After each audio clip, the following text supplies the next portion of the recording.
Warangal outer రోడ్లోని దారా రాజ్యలక్ష్మి గారి సంతోషి మాత జ్ఞాన మందిరంలో మాఘశుద్ధ పౌర్ణమిని పురస్కరించుకొని శాస్త్ర కళాభిషేకం నిర్వహించారు. అర్చకులు పూర్ణ ఈ సందర్భంగా వారు మాట్లాడుతూ 1000 రాగి కలశంల నీటితో అభిషేకం భక్తులచే నిర్వహించారు.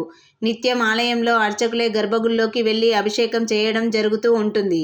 కానీ ఈరోజు మాఘశుద్ధ పౌర్ణమి సందర్భంగా సంతోషిమాత అమ్మవారికి భక్తులచే అభిషేకాలు నిర్వహించి అనంతరం భక్తులకు అన్నప్రసాద వితరణ చేశామని అర్చకులు పూర్ణ తెలిపారు.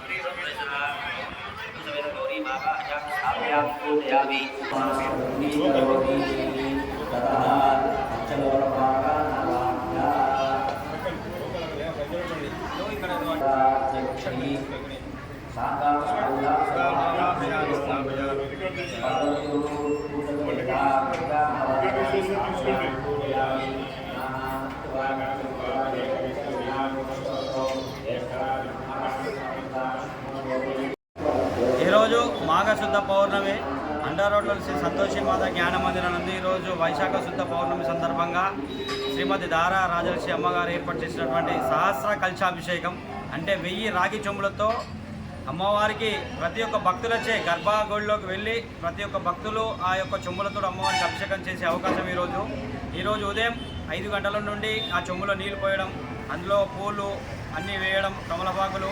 ఇప్పుడు పూజా కార్యక్రమం దగ్గర పడ్డది. మరి ఒక 10-15 నిమిషాలు అభిషేక కార్యక్రమం కూడా మొదలవుతుంది. అలాగే ఈ పూజ చేసే ప్రతి ఒక్క అభిషేకం చేసే ప్రతి ఒక్క భక్తులు కూడా అమ్మవారి చీరే గాజులు కూడా ఇవ్వడం జరుగుతుంది. అలాగే మహా అన్న ప్రసాదం వితరణ కూడా ఉంది 12:30కి.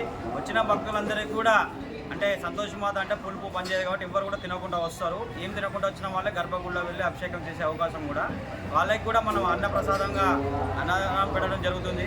వాళ్ళ భక్తులందరూ కూడా అధిక సంఖ్యలో పాల్గొని అమ్మవారి యొక్క దీవెనలు పొంది అమ్మవారి ప్రతి ఒక్క భక్తులకి ఇది ఒక సువర్ణ అవకాశం ఏంటంటే సంవత్సరానికి ఒకటే రోజు. ఇప్పుడు మామూలుగా మేము ప్రతిరోజు వెళ్తాం అభిషేకం చేస్తాం, కానీ ప్రతి ఒక్క భక్తులు కూడా గర్భాలలోకి వెళ్ళడం అనేది చాలా అదృష్టంగా భావించాలి. అది ఈరోజు ఒక్క రోజు కావున భక్తులందరూ కూడా వచ్చి అధిక సంఖ్యలో పాల్గొని అమ్మవారి ఈ అభిషేకం చేసి అమ్మవారి కృపకు పాత్రలు కావాలని కోరుకుంటున్నాను.